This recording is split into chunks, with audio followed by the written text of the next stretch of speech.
you very much for the excellent presentation, all done with. We know you have the flight to work, manage our time.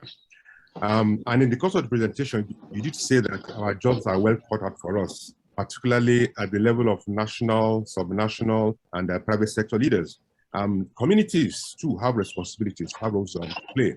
Each of us as individuals, from what you have said, also shows that all hands must be on deck. We're talking of participatory approach to development. So we have leadership. We also have to talk about the followership for all these to succeed. Talking about demographics, should our birth rate continue at the current levels, particularly in Nigeria? We're talking about 3% per annum. In 1960, what was the population of the United Kingdom? What was Nigeria's population? Our own population has quadrupled in the last 60 years, whereas most countries in the Northern Hemisphere, they've hardly doubled. So hence, the quality of life, the standard of living has increased remarkably. The per capita income, right? Income per capita in those Northern Hemisphere countries have also gone up astronomically, because while in the South, we are dividing the cake we have by a larger number of people, they are sharing the cake they have with a smaller number of people. So birth control is very controversial, but then we need to do something about our demographics, because can we provide, and the economy grow faster than the population? So that's where I believe that all hands must be on deck for the SDG to be achieved. From where you stand, in 2000, we launched the Millennium Development Goals, 8 of them. We said we gave ourselves 15 years to achieve those 8 goals. Now, in 2015, we came up with the Sustainable Development Goals. We set another 15-year period, 2030, but now we've more than doubled the goals from 8 to 17. From where you stand, how are we faring? How are African countries in particular? You are also close to Nigeria.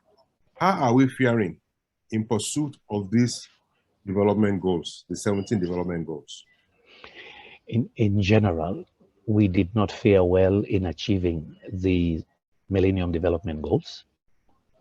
We're not faring well also in terms of achieving the Sustainable Development Goals. A handful of countries are doing well. It depends on which indicator you want to look at. Some countries, Ghana, Rwanda, and others are doing very well on the education front. Some other countries, Mauritius, Botswana, and others are doing very well across several indicators, but the bulk of Sub-Saharan Africa is not doing well. The connection here is, if you look at goal number 1 to 6, they were in the Millennium Development Goals. And when we were negotiating those, I served on ad hoc committees leading with Ban Ki-moon. We had an ad hoc committee on multilateral development, which advised him on how we move on the Sustainable Development Goals.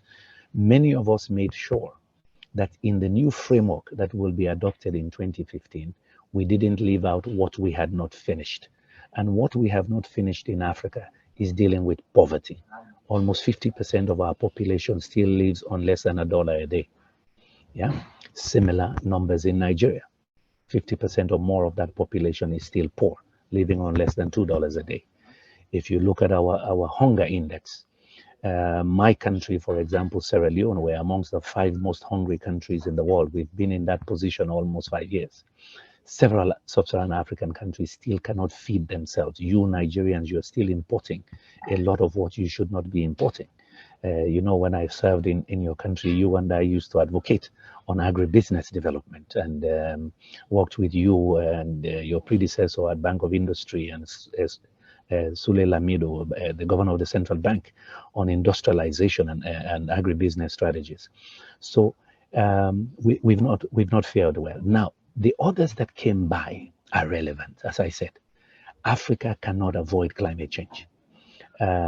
In fact, most of the projections that we see in studies, the worst impacts of climate change will be in Africa yields will go down, disease prevalence will be high, the extreme weather events of drought and floods will be higher for us. So other people's emissions will cause us more problems. So you can't, and this is why we cannot lose any decade. When we and our leaders do not take care of what we should do in one decade, they spill over to the next decade and more problems come on top of it. So the additional targets we put, whether it's dealing with the oceans, look at the level of pollution in the oceans, go to Bar Beach or you come to our beach in Lumley Beach, you'll see the plastics, the garbage. So the blue economy matters. There's overfishing in our waters. And climate change matters, and of course, energy transition. So the other elements that were added, democracy and good governance, and justice, all of those matter if you're going to achieve good economic development or in fact have effective private sector development. So all of them matter. We're not faring well, but these are meant for us to measure progress. If you didn't have them, you would not be able to measure how well countries are doing. Governments will just tell you, oh, we're doing well. Those goals and targets were deliberately created so that you can challenge civil society and others would have a matrix to say, you say our country is doing well. On what basis? How are we doing well in education compared to whom? It's used for benchmarking. Yeah, thank you very much. That was what triggered ICSAN to come up with this conversation, because we are also aware that we are not faring well in terms of attaining the SDGs by 2030. We all watched between 2000 and 2015, and we saw that many African countries will did better. Less endowed African countries did better than Nigeria in terms of the MDGs. So we don't want a repeat performance of what happened under the MDGs, under the SDGs. And that's why we're getting somebody like you to please sensitize us on the need to move very, very fast over the next 8 years. And we also have to think of our children and grandchildren, like you rightly pointed out. Now, what can we do really to ensure that those mistakes are not made? Because we've been talking, as we did during the MDGs. Over the next 8 years, beyond talking, what can really be done to ensure that all hands are on deck? That's why we also involve community leaders now too, because we don't think government should do everything or government can do everything. There are community models too that can also be for development purposes. Well, there is a lot to do. As you know, we're running behind on a number of those goals. So it's almost as if now we're in a situation where we have to do everything at the same time. You can't say you will leave healthcare for the sake of education. You can't say you will leave healthcare for the sake of agriculture.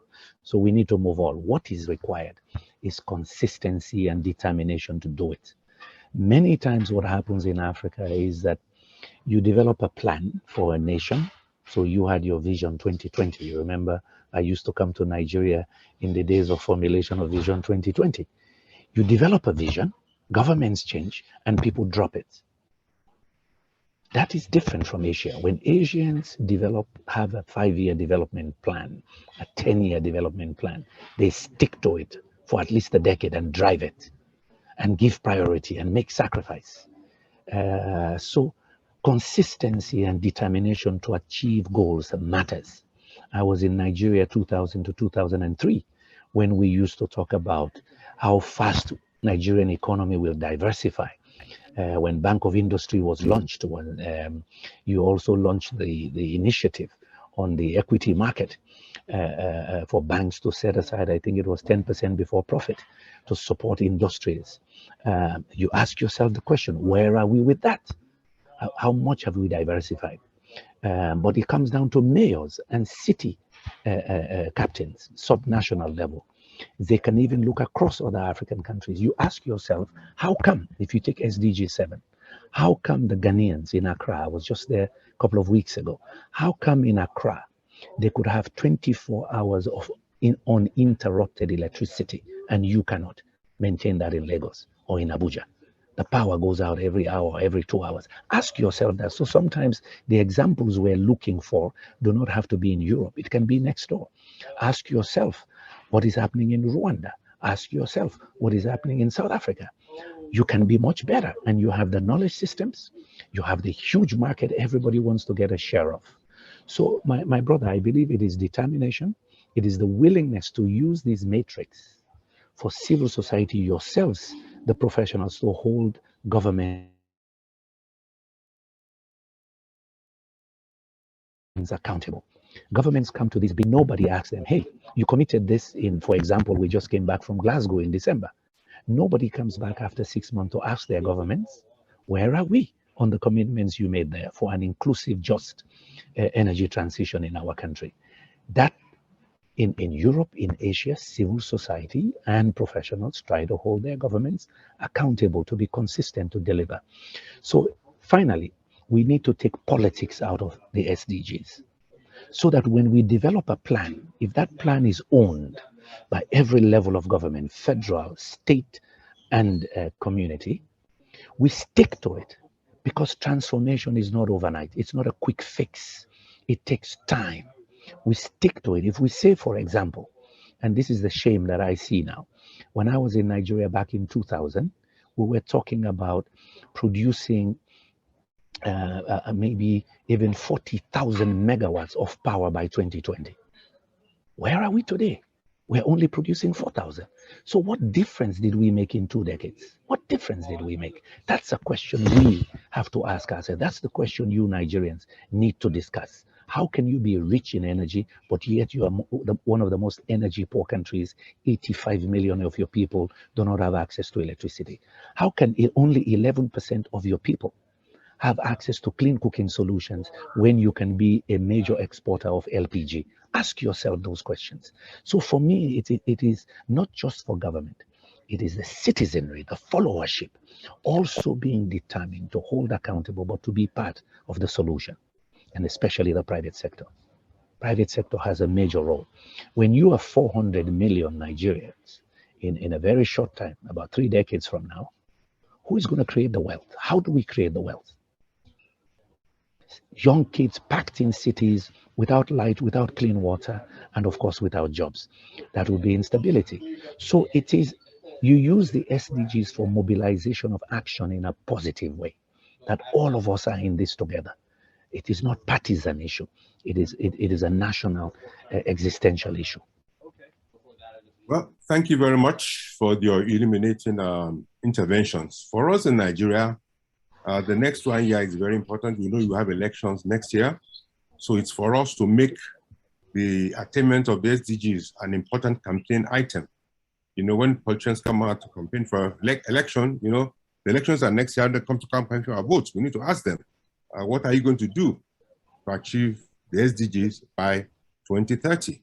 You need to see that in your manifesto and then hold politicians to account. Another issue disturbing the development process in Africa and in Nigeria is funding. Although under the Agenda 2063 of the African Union, the position is that 70% of the funding should be sourced domestically. But we all know that we cannot do without external funding as well.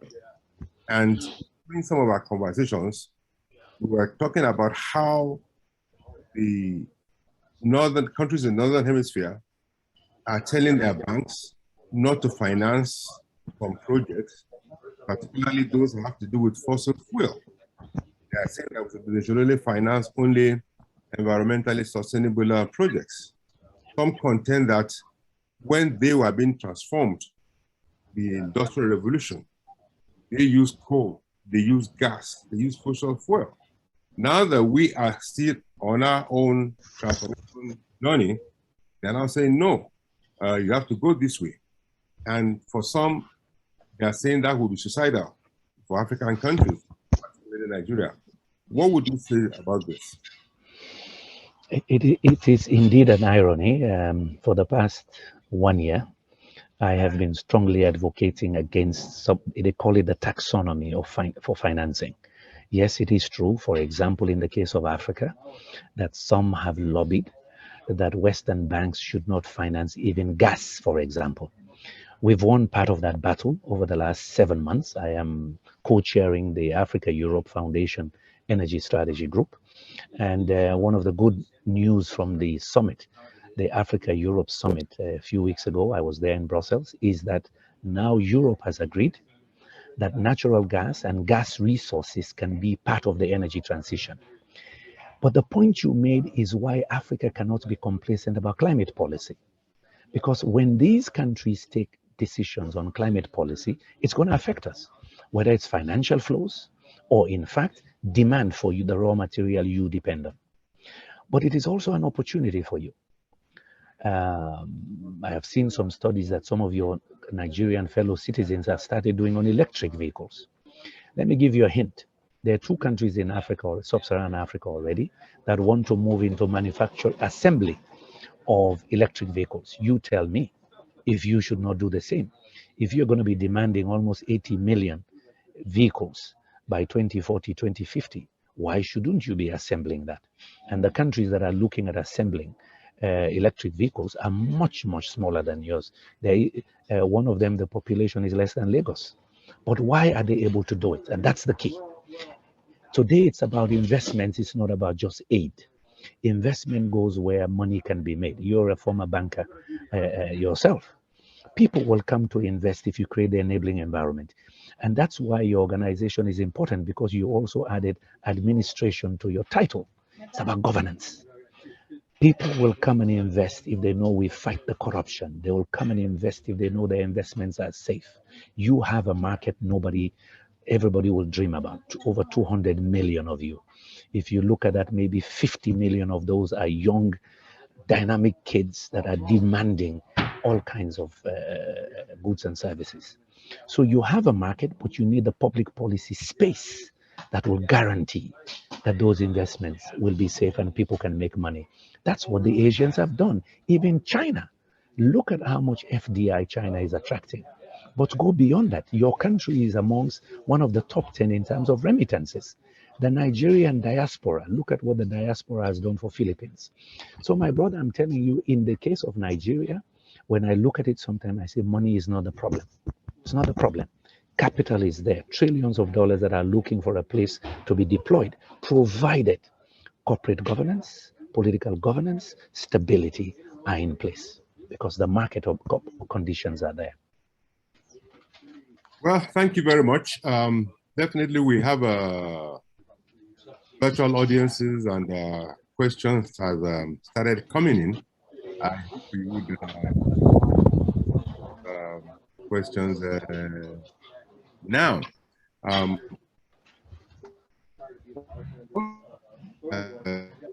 To do with let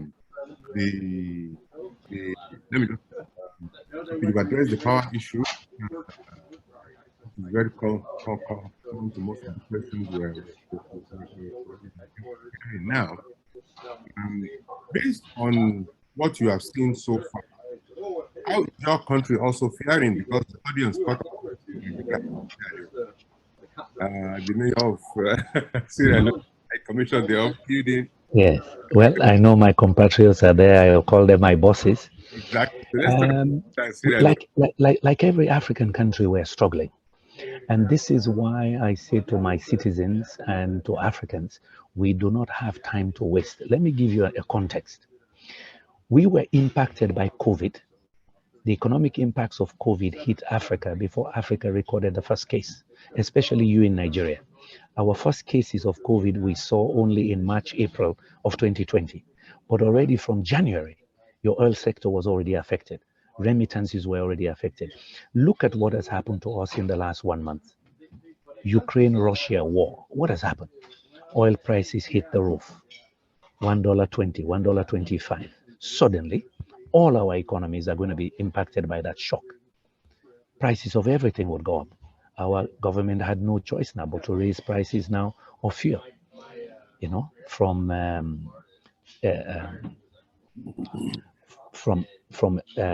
10,000 now to about 15,000 in a very short time. Just think about it. 40, 50%. That's a big impact on everything. It's going to hit you too. For you, it's You're happy, probably, because revenues will go up. So the question for you in Nigeria, Walid, is now that you're going to have another bonanza. I remember you had similar bonanza in the days of Babangida. What are you going to do with that bonanza? Will it be spirited away with conspicuous consumption? Or would you say, okay, now we have a bonanza. We know we have to diversify this economy. Where do we invest it to have more productive capacity and growth? Real fat, for example. There are many companies looking at your technology hubs. After Kenya, you are the other emerging technology hub now in sub-Saharan Africa. How do you drive that? The creative industries and technology, programming. How do you move into electric vehicles? Yeah, just your market alone can consume electric vehicles, but it helps you now a leapfrog. Also, Europe is already looking at energy security issues. I've been listening to I'm in Europe now for several weeks, listening to the debates. I mean, these are debates I know from the energy space, but because suddenly they have a shock about supplies, they're now even more serious about renewable energy and other diversifying gas resources. For you then, what I want to say, and for Sierra Leone, we're in a situation where we must realize, whether it's climate change or other issues, when we waste time and we don't build capabilities back home, whether it's a pandemic, it's climate change, or somebody else's problem, we get impacted and our growth is reversed. So we're all struggling like everybody else. We hope that, however, with a collaboration across countries, we can learn from each other and then move forward faster together. Now, the next COP will be coming up in Cairo. Yeah. What do you think we should do to tweak this in favor of Africa? Well, I'm in several discussions now on that. About a month ago, I was with the Commissioner for Energy for the African Union and the Commissioner for Energy for Europe. They were on a panel I was moderating at the Africa-Europe Heads of State Summit, looking at new technologies that Africa can take advantage of. So we want that, one of the discussions we're having now with several groups, I'm on a number of Zoom calls now, how do we make that COP, COP27, the Africa COP? We insist that we have to discuss a little bit more on looking at renewable investments in renewable energy. Less than 2% of the total investments globally come to Africa, but yet Africa has the best renewable energy resources you can find anywhere. Yeah. Second, most of the minerals that are needed for the global energy transition, they are found in Africa. In fact, that's an area where I have been hammering away for the last 2 months in particular in various global forums. Cobalt. Congo alone is sitting on over 40% of the world's cobalt. South Africa is sitting on over 70% of the world's platinum group of metals that you need for hydrogen fuel cells. Manganese and other minerals you need for batteries. Lithium. Zimbabwe and others are sitting on lithium. So the point I'm making is we must now look at this global energy transition and ask ourselves, how can we be the technology producers rather than just the source of raw materials? Everybody wants a piece of our real estate for those minerals. In fact, another category, the copper and bauxite you need for the transmission lines, they are found, most of them are found in Africa. So my point is, again, coming back to Nigeria, industrialization and value addition. If we don't add value, if we cannot be the battery producers for storing energy, where are we then in the global transition? So for COP27, these are issues. I had some meetings. Now we're planning a big energy event in Rwanda for May. It will be mid-May that President Kagame is hosting. We've just finalized some elements of the program to look at access to clean cooking. Why should 85% of our population in sub-Saharan Africa still use charcoal and firewood? Tell me. So yes, for COP27, we're going to have a series of discussions now to make sure we set that agenda to reflect Africa's need for access to energy, Africa's role in producing the new technologies of battery systems, solar panels, wind, or doing initial beneficiation of some of the minerals. We're looking at hydrogen energy. Egypt, Morocco, and others are already investing in producing green hydrogen energy, meaning producing hydrogen from solar power. This is going to be a big investment in Europe, but already North African countries are positioning themselves to see how they can be part of that green wave. So these are elements, and also giving access to clean cooking solutions. These are issues now that we're raising in various forums, and what we do in Rwanda in May will be pivotal in setting the agenda for Cairo, for Egypt, for COP27. And of course, by the way, linking access to energy to industrialization. Energy is an enabler, as I said at the beginning. It enables all the other SDGs, but particularly SDG 7 for wealth creation, industrialization, and innovation. Well, thank you very much. Based on what you know about Nigeria, some are wondering if the SDGs can be achieved in Nigeria without a restructuring of the federation. But I'm also aware that our steps have been taken to review the constitution, to amend the constitution.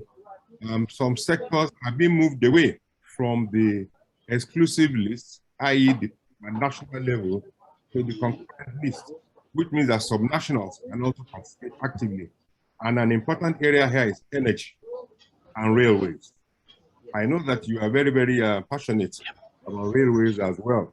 What impact do you think this might have on the developmental process in Nigeria if the subnationals can give you more powers, to intervene in this? Do you think this will help? Well, some degree of decentralization will help. But when you decentralize and empower the subnationals, you also want accountability. You want strong accountability. Remember, I was there 2000 to 2003 when the first wave of decentralization was done. I remember in those days with Obi, Ezekiel, Weseli, and others, when I used to chat with them, Charles Soludo, I used to visit the states. I remember jokes we had in those days about some local governments suddenly finding themselves with money they never dreamt about, and the conflict between the council, the chairman, and the senator representing the state. What am I saying? Some degree of decentralization will be necessary for resource decentralization, provided it will be deployed at the local community level for development. That is key. Accountability matters. Setting those targets matters.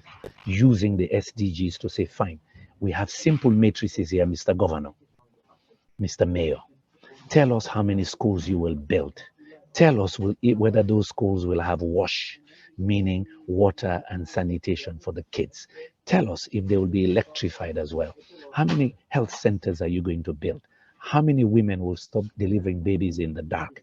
These are simple matrices you can find in the SDGs that you can use to make local councils, local governments, and governors more accountable. So accountability matters. So some degree of decentralization would be good, but also what would be interesting is for governors and mayors to tell you how many industries they plan to create. How will they support the private sector? With the risks that we see in Nigeria, but also even generally in the energy economy of the world, we always talk about de-risking instruments, blending public finance with private sector finance. And that is going to be crucial in Nigeria. For you to achieve your dreams of universal access to electricity, the 85 million Nigerians that do not have access to electricity, you're going to need some real good public-private partnerships between private sector, state governments, and central government. Blend financing to de-risk those investments going forward. So I wish you well in the constitutional reform in Sierra Leone. We're also looking at constitutional reforms in parliament. Never easier. It's a hot potato, but we got to be bold and make the changes that we must make if we're going to capture the 21st century. By the way, you mentioned Charles Soludo a few minutes ago, yeah. And I'm pleased to inform you that he's not the governor of Anambra State. He was sworn in. Really? Oh, yes. Really? He was sworn in this morning. Oh, send kudos to him. Wow. Exactly. To say hi. The man gives me courage to hang in there in politics. You know, I tried politics. It is tough. It is hard. But I see my brother has hung in there. Yes. He's become governor of Anambra. And coincidentally, give him my congrats. 2030 if he gets a second term. I see. Tell Charles, I have three of them who are good friends. I'm going to come there and check what they're going to do with SDGs in their states. Okay. Well, can we have more questions from the audience? I've been throwing some of the questions to you, but I'm looking at the chat box. What can I see here? Please, sir, can I see you? You've been involved in a number of agenda setting fora. Thank you. To what extent would you say African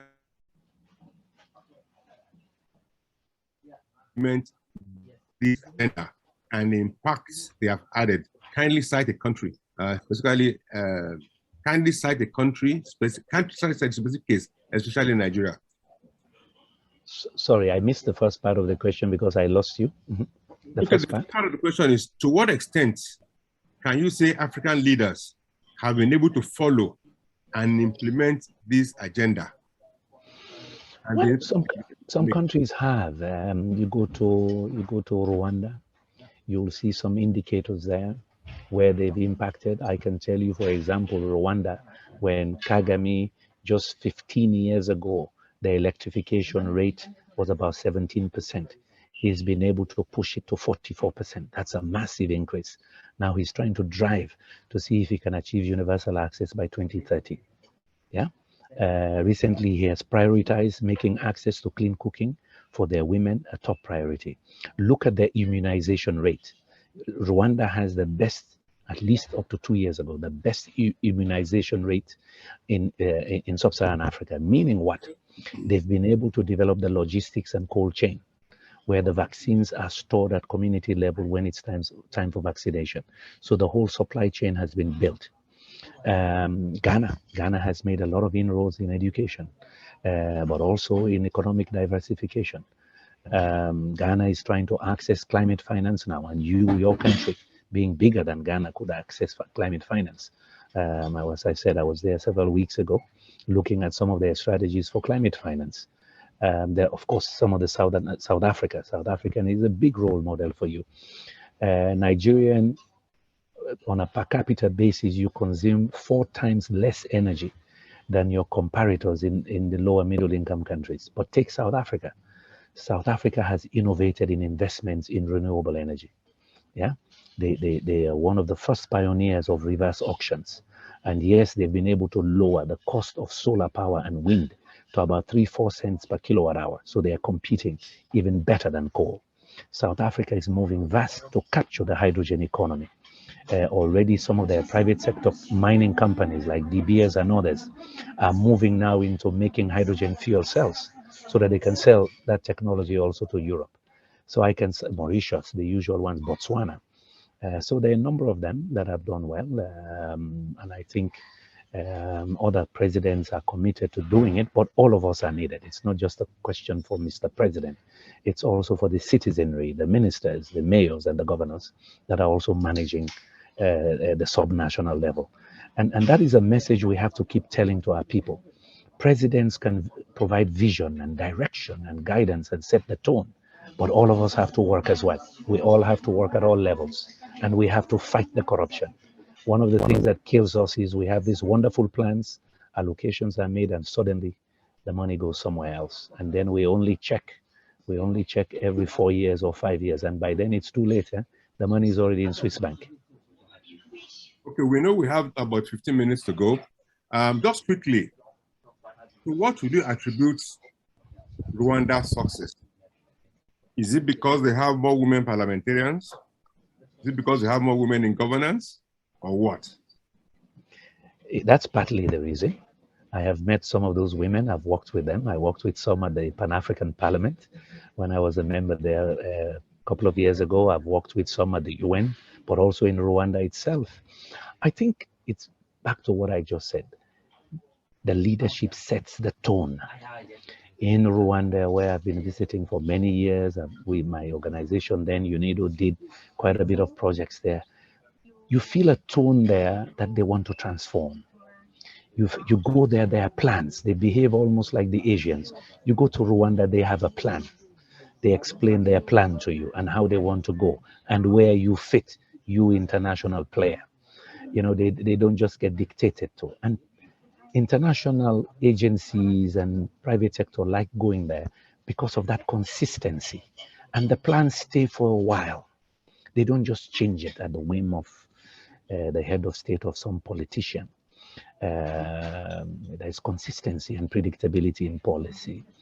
But the women have played a key role. Women are more honest. They are more caring than you and I. We are more rambunctious and sometimes more aggressive with each other. Women would listen. They care about the kids. So yes, when they put them in education or health, they deliver. I remember the Rwandan Minister of Health and I did a mission to go to look at health clinics in the city and health clinics in the rural areas, what energy services do to the delivery of energy services. The Minister of Health, who was a gynecologist, explained the energy better than I could do. I was so impressed with her. Why? Because she could see that with access to energy, the number of diagnoses you can do immediately increases. So there was a big difference between diagnoses in a city hospital and in a rural hospital. She could also show you where the vaccines are stored at the rural area because, again, the power was there. So it's a combination of issues, but the key one is consistent leadership and trusted leadership. The leadership there, I mean, no, you cannot claim any government is 100% clean, but let me tell you, internationally, when we sit and talk about governments, people give them a lot of credibility and want to do business with them. So governance, and again, coming back to I like the title, the Institute for Chartered Secretaries and Administration. Administration matters, sector governance matters. It's not only political governance, but also sector governance, corporate governance matters. Thank you very much, Your Excellency. Now, we want to accentuate the international flavor and dimension of this program by hearing from Freetown, our dear Freetown. You know, we have online Dr. Onyeka Erobo, the essay to the mayor of Freetown. Can you please come in, please, Dr. Erobo? Thank you very much, Dr. Olagunju. Thank you so much, Dr. Kande Yumkela, for providing us with a very robust conversation around the Sustainable Development Goals in Africa. I'm the Senior Health Advisor to Mayor Yvonne Akisoya, the Mayor of Freetown, Sierra Leone. I know that Dr. Kande Yumkela is an astute politician, regardless of what he says about his stint in politics. He's an astute businessman and a global climate change champion. And he's doing so much work, I'm aware, in Sierra Leone, within the African continent, regarding access to clean cooking mechanisms. First of all, I want to say thank you to ICSAN for conceptualizing and also for organizing and hosting this kind of event. There really has never been a time like this, especially in light of the pandemic and also the ongoing crisis in Russia and Ukraine. There really has never been a time like this to have this conversation and to go from rhetoric to action. Thank you so much, Dr. Yumkela, for highlighting the need to stop the talk and just get down to it. And this is not only up to government, as you have highlighted, it's also up to, non-state actors, including the private sector. It's up to individuals, it's up to communities to continue the fight. We must begin to accelerate our efforts if we need to make substantial progress by 2030. Dr. Yumkela has also rightly highlighted the fact that we have the resources, we have the human capital, whether we want to hear it or not, we have the financial resources, we have other material resources to push this agenda forward. It is time for us to get onto the global stage. It is time for us to be actively involved in international policy, formulation and implementation, just as Dr. Yumkela has highlighted. I do wish ICSAN the best in its future endeavors as you continue to break new frontiers. I hope that we will have more conversations like this. I think one of the most important things to highlight is the fact that our intra-country network and collaboration is not the only platform to rely on. We have the international community, especially within the African continent, that we need to focus on. And events like this highlight the need for such collaboration such communication, such capacity building and sharing platforms, and communication to move forward. Again, Dr. Yumkela has stated the need for consistency in governance, consistency in leadership, and perhaps this is a call to all of us here to maybe get involved in politics. You know, many times we do the talking, but at the end of the day, the politicians will like to decide what happens. So I implore all of us to maybe think about going in that direction and doing what we can as individuals to keep making progress. Thank you so much, Dr. Yumkela. Thank you so much, everyone, for making this a very robust and insightful event. Wahid, Dr. Did you want to talk, Dr. Yumkela? I saw two comments in the, I want to thank my sister in the chat that I want to react to. Somebody said that Dr. Ransom Kuti will be turning in his grave when he hears what is going on with the lack of action on preventive medicine in Nigeria. But I ask you the question, will we in 5 years see Nigeria now one of the bulldozers producing vaccines for Africa? Remember, pandemics are going to be part of our life. And I know for a long time, Nigeria has been talking about manufacturing its vaccines, but you already have big pharmaceuticals there. I know Stella's work, Stella Okoli and others.